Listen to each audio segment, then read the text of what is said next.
നമസ്കാരം. ഇന്ന് LIC ഏറ്റവും പുതിയതായിട്ട് അവതരിപ്പിച്ചിട്ടുള്ള വനിതകൾക്ക് മാത്രമായിട്ട് കൊണ്ടുവന്നിട്ടുള്ള ഒരു പുതിയ പദ്ധതിയെ കുറിച്ചാണ് ഡീറ്റെയിൽ ചെയ്യുന്നത്. ഭീമ ലക്ഷ്മി എന്നാണ് പദ്ധതിയുടെ പേര്. ഒരുപാട് സവിശേഷതകളുള്ള, ഇന്നത്തെ കാലഘട്ടത്തിലെ വനിതകൾക്ക് ഏറ്റവും അനുയോജ്യകരം എന്ന് തോന്നുന്ന ഒരു പദ്ധതിയാണ്. ഇതിൽ 25 വർഷത്തെയാണ് പോളിസി നിലവിലുള്ളത്. പ്രീമിയം അടവിന്റെ കാര്യത്തിൽ ഒരുപാട് ഫ്ലെക്സിബിലിറ്റികളുണ്ട്. 7 വർഷം മുതൽ 15 വർഷം വരെ എത്ര വർഷം കൊണ്ട് പ്രീമിയം അടയ്ക്കണം എന്നുള്ളതിൽ കസ്റ്റമർക്ക് തിരഞ്ഞെടുക്കാൻ പറ്റും.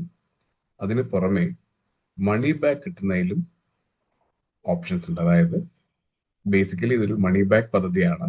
ഈ മണി ബാക്ക് ഏത് രീതിയിൽ കിട്ടണം, അല്ലെങ്കിൽ ഇടവേളകളിൽ എങ്ങനെ സർവൈവൽ ബെനിഫിറ്റ് കിട്ടണമെന്ന് കസ്റ്റമർക്ക് തിരഞ്ഞെടുക്കാനുള്ള ഓപ്ഷൻ ഉണ്ട്. 3 ഓപ്ഷനുകൾ ഇത് നിലവിലുണ്ട്. ഇതിന് പുറമെ അവർക്ക് അഡീഷണൽ ഇൻഷുറൻസ് കവർ താല്പര്യമുള്ള ആൾക്കാരാണെങ്കിൽ അഡീഷണൽ ഇൻഷുറൻസ് കവർ എടുക്കാനുള്ള ഒരു ഓപ്ഷൻ ഉണ്ട്. അതിനും പുറമെ ക്രിട്ടിക്കൽ ഇൽനസ്, സ്ത്രീകൾക്ക് മാത്രമായിട്ടുള്ള മാരകമായ അസുഖങ്ങൾ കൂടെ കവർ ചെയ്യാനുള്ള ഒരു ഓപ്ഷൻ ഉണ്ട്. ആ ക്രിട്ടിക്കൽ ഇൽനസിന് സ്ത്രീകൾക്ക് മാരകമായി വരുന്ന അസുഖങ്ങൾ, സ്ത്രീകൾക്ക് മാത്രമായി വരുന്ന അസുഖങ്ങൾ, അതുപോലെ അവർക്ക് ജനിക്കാൻ പോകുന്ന കുട്ടിക്ക് എന്തെങ്കിലും വൈകല്യങ്ങൾ ഉണ്ടെങ്കിൽ അതുപോലും കവർ ചെയ്യുന്ന രീതിയിലാണ് ഈ ഒരു പദ്ധതി ഡിസൈൻ ചെയ്തിട്ടുള്ളത്. അതുകൊണ്ട് തന്നെ ആധുനിക കാലത്തെ വനിതകൾക്ക് ഏറ്റവും അനുയോജ്യം എന്ന് തോന്നുന്ന പദ്ധതികളിൽ ഒന്ന് തന്നെയാണ്. 25 വർഷത്തെയാണ് പോളിസി ഉള്ളത്. 25 വർഷത്തേക്കാണ് അതിൽ കവറേജ് പരമാവധി കിട്ടുക എന്ന് മാത്രമാണ് ഉള്ളത്. എന്തായാലും ആ പദ്ധതിയുടെ ഡീറ്റെയിൽസിലേക്ക് ഒന്ന് കിടക്കാം.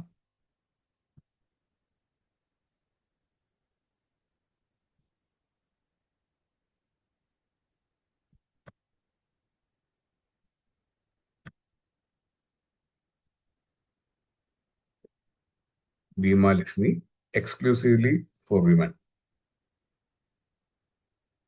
Policy exclusively for female lives. ഇതിന് ഗ്യാരണ്ടീഡ് അഡീഷൻ ആണ് എല്ലാ വർഷവും ലഭിക്കുക. അതായത് ബോണസ് ഇസ് ഗ്യാരണ്ടീഡ്. അടയ്ക്കുന്ന പ്രീമിയത്തിന് അനുസരിച്ചാണ് ഈ പോളിസിയിൽ ഗ്യാരണ്ടീഡ് അഡീഷനും കസ്റ്റമർ കൊടുക്കുന്നത്. അതുപോലെ മണി ബാക്ക് കിട്ടുന്നതിൽ 3 ഓപ്ഷൻസ് ഈ കസ്റ്റമർക്ക് ഉണ്ട്. Option A, B, C. ഏത് ഓപ്ഷൻ തിരഞ്ഞെടുക്കുന്നു എന്നതിനെ ആശ്രയിച്ചാണ് പ്രീമിയം പോലും കണക്കാക്കേണ്ടത്. ഏത് ഓപ്ഷനും അതിനനുസരിച്ചുള്ള പ്രീമിയമാണ് വരിക. അടയ്ക്കുന്ന പ്രീമിയത്തിനാണ് ഗ്യാരണ്ടീഡ് ആയിട്ടുള്ള റിട്ടേണും തരുന്നത്. അതുപോലെ പ്രീമിയം അടവിന്റെ കാര്യത്തിൽ ഒരുപാട് ഫ്ലെക്സിബിലിറ്റി ഉണ്ട്. ഉദാഹരണത്തിന് 7 വർഷം അല്ലെങ്കിൽ 8 വർഷം, 9 വർഷം, 10 വർഷം, 11 വർഷം, 12, 13, 14, 15 അങ്ങനെ എത്ര വർഷം കൊണ്ട് പ്രീമിയം അടയ്ക്കണം എന്ന് കസ്റ്റമർക്ക് തിരഞ്ഞെടുക്കാനുള്ള ഓപ്ഷൻ പോളിസി തുടങ്ങുന്ന സമയത്ത് തന്നെ ഉണ്ട്. പോളിസിയുടെ കാലാവധി ആവട്ടെ 25 വർഷമാണ്. പ്രീമിയം അടവ് നേരത്തെ കഴിഞ്ഞാലും 25 വർഷത്തേക്ക് ഗ്യാരണ്ടീഡ് ആയിട്ടുള്ള അഡീഷനും കിട്ടും, ഇൻഷുറൻസ് പ്രൊട്ടക്ഷനും ഉണ്ടാവും. പോളിസിയുടെ പരിപൂർണമായിട്ടുള്ള ഇൻഷുറൻസ് കവർ പോളിസി കാലാവധി കഴിയുന്നവരെ ഉണ്ടാവും. അതുപോലെ ഗ്യാരണ്ടി അഡീഷൻ ആയിട്ട് പറയുന്നത് മിനിമം 7% ഓഫ് ആനുവൽ പ്രീമിയമാണ്. അടയ്ക്കുന്ന പ്രീമിയത്തിനാണ് ഗ്യാരണ്ടി അഡീഷൻ. അതുകൊണ്ട് കൂടുതൽ എമൗണ്ട് അടയ്ക്കുകയാണെങ്കിൽ പോലും കൂടുതൽ റിട്ടേൺസ് ആണ് കിട്ടുക. മിനിമം 7%. അതിന്റെ കൂടെ അടുത്ത ഇൻസെന്റീവ്സ് കൂടെ വരുന്നുള്ളതുകൊണ്ടാണ് മിനിമം എന്ന് പറഞ്ഞത്. കാരണം എക്സിസ്റ്റിംഗ് കസ്റ്റമർ ആണെങ്കിൽ, അല്ലെങ്കിൽ എക്സിസ്റ്റിംഗ് കസ്റ്റമറുടെ വൈഫ് ആണെങ്കിൽ, നോമിനി ആണെങ്കിൽ അവർക്ക് ഇൻസെന്റീവ് ഉണ്ട്. അതുപോലെ ഉയർന്ന സംഖ്യയുടെ പോളിസി എടുക്കുകയാണെങ്കിൽ അതിനും ഇൻസെന്റീവ്സ് ഉണ്ട്. ഇത് ആർക്കൊക്കെയാണ് അനുയോജ്യമാവുക എന്ന് ചോദിച്ചാൽ, ലോങ് ടേം ആയിട്ടൊരു സമ്പാദ്യ പദ്ധതിയിൽ കൂടെ അല്ലെങ്കിൽ ഒരു സമ്പാദ്യം ഉണ്ടാക്കി വെക്കണം എന്ന് താല്പര്യമുള്ള വനിതകൾക്കാണ് ഈ പദ്ധതി കൂടുതൽ അനുയോജ്യകരമാവുക. വളരെ ചുരുങ്ങിയ കാലത്തേക്കല്ല, ലോങ് ടേം കോർപ്പസ് ഉണ്ടാക്കി വെക്കാൻ താല്പര്യമുള്ള ആൾക്കാർക്ക്. അതുപോലെ പ്രൊഫഷണൽസ്, വർക്ക് ചെയ്യുന്ന പ്രൊഫഷണൽസിന്, അവർക്ക് കൃത്യമായിട്ട് എനിക്ക് ഇത്ര രൂപ ഉണ്ടാക്കി വെക്കണം അല്ലെങ്കിൽ ഇത്ര രൂപ ആവണം എന്ന് കൃത്യമായൊരു ഐഡിയ ഉള്ള ആൾക്കാർക്ക്, എന്തെങ്കിലും ഫ്ലെക്സിബിൾ ആയിട്ടുള്ള ഇൻകം പോരാ അല്ലെങ്കിൽ ഇത്ര ആവാൻ സാധ്യതയുണ്ട് എന്നുള്ള രീതിയിലല്ല, എനിക്ക് കൃത്യമായിട്ട് ഇത്ര രൂപ കിട്ടണം എന്ന് മുൻകൂട്ടി തന്നെ അവർക്ക് പ്ലാൻ ചെയ്ത് വെക്കേണ്ട പ്രൊഫഷണൽസിന്, അങ്ങനെയുള്ള ആൾക്കാർക്ക് ഇത് വളരെ യൂസ്ഫുൾ ആണ്. അതുപോലെ വീട്ടിലെ അല്ലെങ്കിൽ ഗൃഹഭരണം നടത്തുന്ന വനിതകൾക്ക് അവർക്ക് ജീവിതത്തിന്റെ പ്രധാനപ്പെട്ട മൈൽ സ്റ്റോൺസ് അല്ലെങ്കിൽ ജീവിതത്തിലെ പ്രധാനപ്പെട്ട നാഴികക്കല്ലുകൾ മനസ്സിൽ കണ്ടുകൊണ്ട് പോളിസി എടുക്കുകയാണെങ്കിലും ഇത് വളരെ യൂസ്ഫുൾ ആയിരിക്കും. ഉദാഹരണത്തിന് കുട്ടികളുടെ വിദ്യാഭ്യാസം, അവരുടെ വിവാഹം, അതുപോലെ റിട്ടയർമെന്റ് സമയത്തേക്ക് ഒരു കോർപ്പസ് ഉണ്ടാക്കി വെക്കുക, അങ്ങനെയുള്ള ആവശ്യങ്ങളൊക്കെ മുന്നിൽ കണ്ടുകൊണ്ട് തന്നെ മുൻകൂട്ടി പ്ലാൻ ചെയ്തെടുക്കുന്ന ആൾക്കാർക്കും ഇത് വളരെ യൂസ്ഫുൾ ആയിരിക്കും. അതുപോലെ ഇൻവെസ്റ്റ്മെന്റ് നടത്താൻ താല്പര്യമുള്ള ആൾക്കാർക്ക് ആ ഇൻവെസ്റ്റ്മെന്റിന്റെ കാര്യത്തിൽ മാർക്കറ്റിന്റെ ഫ്ലെക്സിബിലിറ്റി ഒന്നും വേണ്ട, എനിക്ക് ഉയർച്ച താഴ്ചകളല്ല വേണ്ടത്, സ്റ്റേബിൾ ആയിട്ടുള്ള വരുമാനമാണ് അല്ലെങ്കിൽ സ്റ്റേബിൾ ആയിട്ടുള്ള ഇൻവെസ്റ്റ്മെന്റ് ആണ് നടത്തേണ്ടത് എന്ന് ആഗ്രഹിക്കുന്ന വനിതകൾക്കും ഇത് വളരെ യൂസ്ഫുൾ ആയിരിക്കും. ഇതിൽ ഇൻഷുറൻസ് പ്രൊട്ടക്ഷൻ എത്ര ആയിരിക്കും കിട്ടുകയെന്ന് ചോദിച്ചാൽ ഒരു വർഷം അടയ്ക്കുന്ന പ്രീമിയത്തിന്റെ 10 ഇരട്ടി ആയിരിക്കും മിനിമം ഇൻഷുറൻസ് പ്രൊട്ടക്ഷൻ ഉണ്ടാവുക, അല്ലെങ്കിൽ സം അഷ്യൂർഡ് ഇതിലേത് പ്ലസ് ഗ്യാരണ്ടീഡ് എഡിഷൻ ഇതിലേതാണോ കൂടുതൽ അതായിരിക്കും അവർക്ക് നിർഭാഗ്യവശാൽ എന്തെങ്കിലും സംഭവിക്കുമ്പോൾ ഫാമിലിക്ക് കൊടുക്കുന്ന എമൗണ്ട്, അതായത് ഇൻഷുറൻസ് പ്രൊട്ടക്ഷൻ. കാലാവധി എത്തുമ്പോഴാവട്ടെ ഫുൾ സം അഷ്യൂർഡ് എത്ര രൂപയുടെ പോളിസിയാണോ അത് പൂർണ്ണമായിട്ട് പ്ലസ് ഗ്യാരണ്ടി എഡിഷൻ കൂടെ ഈ പോളിസിയുടെ കൂടെ കൊടുക്കും. നേരത്തെ ഉണ്ടായിരുന്ന മണി ബാക്ക് പോളിസികളിൽ നിന്നും വ്യത്യസ്തമായിട്ട് മണി ബാക്ക് പോളിസികളിൽ മണി ബാക്ക് കിട്ടിയ സംഖ്യയുടെ ബാക്കിയായിരുന്നു പഴയ പോളിസികളിൽ കൊടുക്കുമായിരുന്നെങ്കിൽ ഈ ഒരു പോളിസിയിൽ അതിൽ നിന്നും വ്യത്യസ്തമായിട്ട് മണി ബാക്ക് കിട്ടിയ സംഖ്യ കുറയ്ക്കില്ല. കാലാവധി എത്തിയാൽ കൊടുക്കുന്ന സംഖ്യയിൽ നിന്ന് മണി ബാക്ക് കിട്ടിയ സംഖ്യ കുറയ്ക്കാതെ തന്നെ ഫുൾ എമൗണ്ട് ആയിരിക്കും ഇതിൽ മെച്യൂരിറ്റിയിൽ കൊടുക്കുക എന്നുള്ളത് വേറൊരു വലിയ അട്രാക്ഷൻ ആണ്, എലോങ് വിത്ത് ഗ്യാരണ്ടീഡ് അഡീഷൻസ്. ഈ മണി ബാക്ക് കിട്ടുന്നതിന് 3 ഓപ്ഷൻസ് ആണ് നിലവിലുള്ളത്. ഓപ്ഷൻ എയില് എത്ര വർഷത്തെ പ്രീമിയം അടവാണോ ഈ പോളിസി ഹോൾഡർ തിരഞ്ഞെടുത്തത് ആ പ്രീമിയം അടവ് കഴിയുന്ന സമയത്ത് തന്നെ 50% സം അഷ്യൂർഡിന്റെ 50% അദ്ദേഹത്തിന് തിരിച്ചു കൊടുക്കും. ഉദാഹരണത്തിന് 10 ലക്ഷം രൂപയുടെ പോളിസി ആണെങ്കിൽ 5 ലക്ഷം രൂപ പ്രീമിയം അടവ് കഴിഞ്ഞ് അടുത്ത വർഷം തന്നെ കൊടുക്കുന്നു. അതുപോലെ ഓപ്ഷൻ ബിയിലാവട്ടെ ഓരോ 2 വർഷം കൂടുമ്പോഴാണ് മണി ബാക്ക് കിട്ടുന്നത്. സം അഷ്യൂർഡിന്റെ ഇൻഷുർ ചെയ്ത സംഖ്യയുടെ 7% വീതമാണ് ഓരോ 2 വർഷം കൂടുമ്പോഴും കിട്ടുക. അത് ഉദാഹരണത്തിന് 10 ലക്ഷം രൂപയുടെ പോളിസി ആണെങ്കിൽ 75,000 രൂപ വീതം ഓരോ 2 വർഷം കൂടുമ്പോഴും ഈ കസ്റ്റമർക്ക് കിട്ടിക്കൊണ്ടേയിരിക്കും. അങ്ങനെ 2, 4, 6, 8, 10, 12, 14, 16, 18, 20, 22, 24 വർഷങ്ങളിൽ 12 തവണ 75,000 രൂപ വീതം അവർക്ക് കിട്ടിക്കൊണ്ടേയിരിക്കും. ഇൻഷുറൻസ് കവർ കുറയുന്നില്ല, ഇൻഷുറൻസ് കവർ തുടരുകയും ചെയ്യുന്നുണ്ട്. അതേപോലെ ഓപ്ഷൻ സിയിൽ ഓരോ 4 വർഷം കൂടുമ്പോഴും ഇൻഷുർ ചെയ്ത സംഖ്യയുടെ 15% കിട്ടുക. 10 ലക്ഷം രൂപയുടെ പോളിസി ആണെങ്കിൽ 1.5 ലക്ഷം വീതം ഓരോ 4 വർഷം കൂടുമ്പോഴും കസ്റ്റമർക്ക് കിട്ടുകയായിരിക്കും ചെയ്യുക.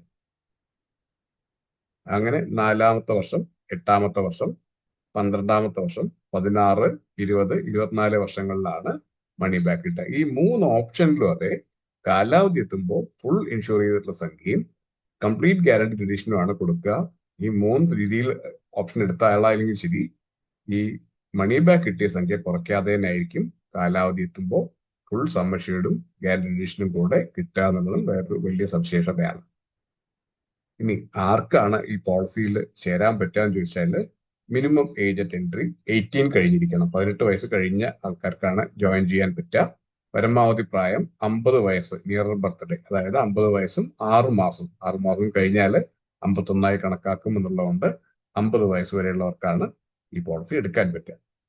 മാക്സിമം ഏജ് അറ്റ് മെച്യൂരിറ്റി കാലാവധി എത്തുമ്പോഴുള്ള പരമാവധി പ്രായം 75 വയസ്സാണ്. 25 വർഷത്തെ കാലാവധിയാണ്. അപ്പൊ 50 വയസ്സുകാരൻ ആയിട്ടുള്ള ഒരു വനിത എടുത്തു കഴിഞ്ഞാൽ അവർക്ക് 75 വയസ്സിൽ ആ പോളിസി മെച്യൂരിറ്റി ആവണം. പ്രീമിയം പേയിങ് ടേം 7 വർഷം മുതൽ 15 വർഷം വരെ എത്ര വർഷം വേണം എന്ന് കസ്റ്റമർക്ക് തിരഞ്ഞെടുക്കാൻ പറ്റും. പ്രീമിയം അടവ് രീതി ആവട്ടെ ഇയർലിയോ, ഹാഫ് ഇയർലിയോ, ക്വാർട്ടർലിയോ, മന്ത്ലിയോ വേണമെങ്കിൽ ഓപ്റ്റ് ചെയ്യാം. മന്ത്ലി ആണെങ്കിൽ ഇപ്പോൾ നിലവിൽ സാലറിയിൽ നിന്ന് കട്ട് ചെയ്യണം, അല്ലെങ്കിൽ ബാങ്ക് അക്കൗണ്ടിൽ നിന്ന് ഡിഡക്ട് ചെയ്യണം മാച്ച് ആയിട്ട്. ഈ രീതിയിലാണെങ്കിൽ മാത്രമാണ് മന്ത്ലി ഓപ്റ്റ് ചെയ്യാൻ പറ്റുക. മന്ത്ലി നേരിട്ട് അടയ്ക്കാൻ പറ്റുന്നില്ല. ഇയർലി, ഹാഫ് ഇയർലി, ക്വാർട്ടർലി ആണെങ്കിൽ നേരിട്ടും അടയ്ക്കാം, മാച്ച് വഴിയും ചെയ്യാം. മാച്ച് എന്ന് പറഞ്ഞാൽ ബാങ്ക് അക്കൗണ്ടിൽ നിന്ന് ഓട്ടോമാറ്റിക് ആയിട്ട് ഡിഡക്ട് ചെയ്യാനുള്ള ഓപ്ഷനാണ്. പക്ഷെ മന്ത്ലി ആണെങ്കിൽ സാലറി കട്ടിങ്ങോ ഈ മാച്ച് വഴി മാത്രമേ പറ്റുള്ളൂ. ഇതിന്റെ പ്രധാന സവിശേഷതകൾ എന്ന് പറഞ്ഞാൽ ഒരു മണി ബാക്ക് പദ്ധതിയാണ് ബീമാലക്ഷ്മി. അതുപോലെ മണി ബാക്ക് പദ്ധതി ആണെങ്കിലും സാധാരണ മണി ബാക്ക് പോളിസികളിൽ നിന്നും വ്യത്യസ്തമായിട്ട് കാലാവധി പൂർത്തിയാവുന്ന സമയത്ത് ഫുൾ സം അഷ്വേർഡും ഗ്യാരണ്ടീഡ് അഡീഷനും കൂടെ തിരിച്ചു കൊടുക്കുന്നു. മണി ബാക്ക് കിട്ടുന്നതിന് 3 ഓപ്ഷൻ LIC തന്നെ വെച്ചതല്ല, കസ്റ്റമർക്ക് 3 ഓപ്ഷൻ, ഏത് ഓപ്ഷൻ വേണമെന്ന് തിരഞ്ഞെടുക്കാൻ പറ്റും. അതിൽ ഏതാണോ അവർക്ക് താല്പര്യം ആ രീതിയിലുള്ള ഓപ്ഷൻ തിരഞ്ഞെടുത്തുകൊണ്ട് തന്നെ അവർക്ക് മുൻപോട്ട് പോവാം. ആ 3 ഓപ്ഷൻ ഏതൊക്കെയാന്ന് ചോദിച്ചാൽ, ഓപ്ഷൻ എ എന്ന് പറയുന്നത് പ്രീമിയം അടവ് കഴിഞ്ഞ ഉടനെ ഇൻഷുർ ചെയ്ത സംഖ്യയുടെ 50% തിരിച്ചു കിട്ടുന്ന ഓപ്ഷനാണ്. ഓപ്ഷൻ ബി എന്ന് പറയുന്നത് ഓരോ 2 വർഷം കൂടുമ്പോഴും ഇൻഷുർ ചെയ്ത സംഖ്യയുടെ 7% വീതം തിരിച്ചു കിട്ടുന്ന ഓപ്ഷനാണ്. ഓപ്ഷൻ സി എന്ന് പറയുന്നത് ഓരോ 4 വർഷം കൂടുമ്പോഴും 15% വീതം തിരിച്ചു കിട്ടുന്ന ഓപ്ഷനാണ്. അങ്ങനെ 3 ഓപ്ഷൻസ് ആണ് നിലവിലുള്ളത്. ഇനി ഇതിന്റെ വേറെ കുറച്ച് പ്രത്യേകതകൾ പറയുകയാണെങ്കിൽ, ഗ്യാരണ്ടീഡ് ആണ് ഇതിൽ റിട്ടേൺസ് ഉള്ളത്. ഗ്യാരണ്ടീഡ് അഡീഷൻ ആണ്. അടയ്ക്കുന്ന പ്രീമിയം അനുസരിച്ചാണ് ഗ്യാരണ്ടീഡ് അഡീഷൻ കൊടുക്കുന്നത്. അതുപോലെ ഉയർന്ന സംഖ്യയുടെ പോളിസി എടുക്കുകയാണെങ്കിൽ ഇൻസെന്റീവ്സ് ഉണ്ട്. അതുപോലെ എക്സിസ്റ്റിംഗ് കസ്റ്റമർക്കും അവരുടെ സ്പൗസിനും അല്ലെങ്കിൽ അവരുടെ നോമിനിക്കും പുതിയ പോളിസി എടുക്കുന്ന സമയത്ത് ഇൻസെന്റീവ് കിട്ടാൻ അർഹതയുണ്ടായിരിക്കുന്നതാണ്. അതുപോലെ റൈഡേഴ്സിന്റെ കാര്യത്തിൽ ഇതിൽ അഡീഷണൽ ബെനിഫിറ്റ്സ് വേണമെങ്കിൽ അഡീഷണൽ പ്രീമിയത്തോടു കൂടെയാണ് എടുക്കാൻ പറ്റുക. ആ അഡീഷണൽ പ്രീമിയത്തോടെ എടുക്കുന്ന ബെനിഫിറ്റ്സ് 3 റൈഡേഴ്സ് എന്ന് പറഞ്ഞാൽ എടുക്കാൻ പറ്റുക. ഒന്ന് accident benefit and accident death and disability benefit. അതായത് അപകടം മരണം മൂലം എന്തെങ്കിലും സംഭവിക്കുകയാണെങ്കിൽ 2 ഇരട്ടി കിട്ടാനും, അപകടം മരണവും ഡിസബിലിറ്റി ബെനിഫിറ്റും കവർ ചെയ്യാനുള്ള accident death and disability benefit, ആ ഒരു ഓപ്ഷൻ നിലവിലുണ്ട്. അത് കസ്റ്റമർക്ക് വേണമെങ്കിൽ ഓപ്റ്റ് ചെയ്യാം. അതുപോലെ additional insurance cover, natural death ആണെങ്കിൽ പോലും അഡീഷണൽ കവറേജ് കിട്ടാൻ താല്പര്യമുള്ള ആൾക്കാരാണെങ്കിൽ അവർക്ക് ടേം റൈഡർ എന്നുള്ള ഒരു ഓപ്ഷൻ നിലവിലുണ്ട്.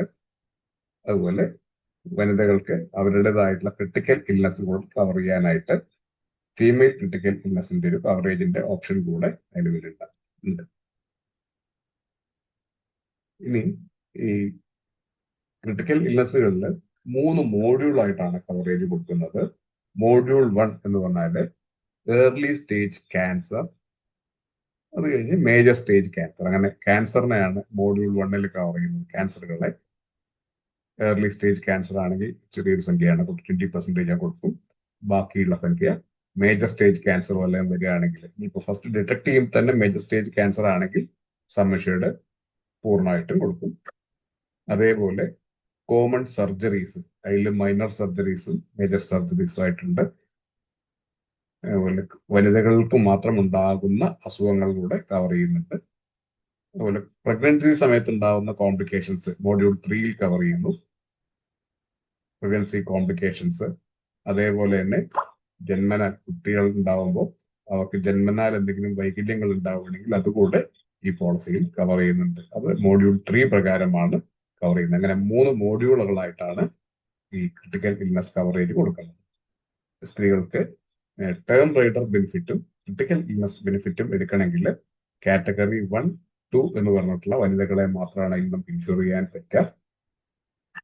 കാറ്റഗറി 1, 2, 3 എന്ന് പറഞ്ഞാൽ സ്ത്രീകളെ 3ആയി തരംതിരിച്ചിട്ടുണ്ട്. കാറ്റഗറി 1 എന്ന് പറഞ്ഞാൽ ഗവൺമെന്റ്, സെമി ഗവൺമെന്റ്, റെപ്യൂട്ടഡ് കമ്പനീസിലൊക്കെ വർക്ക് ചെയ്യുന്ന വനിതകളാണ്. മിനിമം ക്വാളിഫിക്കേഷൻ 10th എങ്കിലും ഉണ്ടായിരിക്കണം. അങ്ങനെയുള്ള സ്ത്രീകളുടെ ലിറ്ററേറ്റ് ആയിരിക്കണം. അവർക്കാണ് ഈ കാറ്റഗറി 1 എന്ന് പറഞ്ഞ് പോളിസി കൊടുക്കാൻ പറ്റുക. ഇനി കാറ്റഗറി 2 എന്ന് പറഞ്ഞാല് earned or unearned income attracting income tax returns file ചെയ്യുന്ന വനിതകളെ കാറ്റഗറി 2 ഉൾപ്പെടുത്തിയിട്ടുണ്ട്. അവർക്കും ഈ ടേം ഇൻഷുറൻസിനുള്ള റൈഡറും അതേപോലെ തന്നെ ക്രിട്ടിക്കൽ ഇൽനെസ്സിലുള്ള റൈഡറും കൊടുക്കാൻ പറ്റുന്നതാണ്. അതേസമയത്ത് ഗവൺമെന്റോ അർദ്ധ സർക്കാർ ജോലിയോ അല്ല, സെൽഫ് എംപ്ലോയിഡ് ആയിട്ടുള്ള അതേപോലെ തന്നെ സെൽഫ് എംപ്ലോയിഡ് വനിതകള്, അതിനും പുറമെ ഇൻകം ടാക്സ് റിട്ടേൺസ് ഒന്നും ഫയൽ ചെയ്യാത്തവരാണ്. അവരെ കാറ്റഗറി 3 ആയിട്ടാണ് കണക്കാക്കുക. ആ കാറ്റഗറി 3 വനിതകൾക്ക് ഈ ടേം ഇൻഷുറൻസ് റൈഡറും ക്രിട്ടിക്കൽ ഇൽനെസ് റൈഡറും കൊടുക്കാൻ ബുദ്ധിമുട്ടുണ്ട്. അവർക്ക് ഈ 2 റൈഡറും ഒഴിവാക്കിയിട്ട് ബാക്കിയുള്ള എല്ലാ ബെനിഫിറ്റും എൻജോയ് ചെയ്യാൻ പറ്റും. ഈ ടേം ഇൻഷുറൻസ് റൈഡറിനും ക്രിട്ടിക്കൽ ഇൽനെസ് റൈഡറിനും കാറ്റഗറി 1 or 2 പെടുന്ന വനിതകൾക്കാണ് അർഹത ഉണ്ടായിരിക്കുക. ഇത്രയാണ് ഈ പോളിസിയിലുള്ള സവിശേഷതകളുള്ളത്. എന്തെങ്കിലും കൂടുതൽ ഡീറ്റെയിൽസ് തീർച്ചയായിട്ടും ഉണ്ടെങ്കിൽ കോൺടാക്ട് ചെയ്യാം. ഫോൺ നമ്പർ താഴെ കൊടുത്തിട്ടുണ്ട്, 9447392 ഫോർ സിക്സിങ്. ഇത്രയും പറഞ്ഞുകൊണ്ട് എൻ്റെ വാക്കുകൾ നിർത്തട്ടെ. നന്ദി.